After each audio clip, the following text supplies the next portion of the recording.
BNP এবং জামাতকে বিশেষভাবে বলতে চাই, আপনাদের দুই দলের যে কোনো কারণে যদি এই ঐক্যের মধ্যে কোনো ফাটল তৈরি হয়, জাতির কাছে আপনাদের জবাবদিহিতার কাঠ করে দাঁড়িয়ে জবাব দিতে হবে।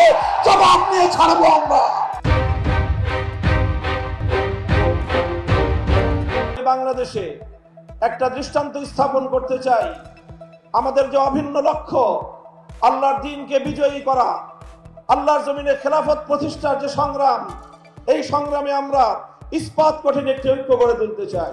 আমরা নেতৃবৃন্দ ইতিমধ্যেই আমাদের মধ্যকার অতীতের অনেক তিক্ততাকে আমরা পিছনে ফেলে বাংলার বর্তমানে বাস্তবতাকে সামনে রেখে, জাতির চাহিদাকে সামনে রেখে আমরা ঐক্যের ভিত তৈরি করেছি। এই দ্বিতীয় যে বার্তা দিতে চাই, ইসলামের যে অনন্যতা এবং ইসলামের যে অন্যতম বৈশিষ্ট্য, সেটি হলো ধারাবাহিকভাবে পর্যায়ক্রমিকভাবে দ্বীনকে কায়েম করবার একটি অব্যাহত কর্মসূচিকে গ্রহণ করা।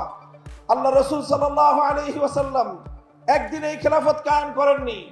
প্রথমে মদিনা সনদের মাধ্যমে মদিনার একটি সম্মিলিত রাষ্ট্র গঠন করেছেন। পর্যায়ক্রমে রাসূল আকরাম সাল্লাল্লাহু আলাইহি ওয়াসাল্লাম পূর্ণাঙ্গ খেলাফত কায়েমের দিকে তিনি অগ্রসর হয়েছেন। আমি আজকের এই বিশাল সমাবেশকে লক্ষ্য করে জিজ্ঞাসা করতে চাই, জাতীয় নেতৃবৃন্দ যদি ইসলাম প্রতিষ্ঠার সংগ্রামকে সামনের দিকে অগ্রসর করবার জন্য ঐক্যবদ্ধ কোনো কর্মসূচির ঘোষণা করে, টেকনাফ থেকে তেতুলিয়া আপনারা সকল ভেদাভেদ ভুলে গিয়ে কাঁধে কাঁধ মিলিয়ে রাজপথে একসঙ্গে ভূমিকা পালন করার জন্য প্রস্তুত থাকবেন কিনা?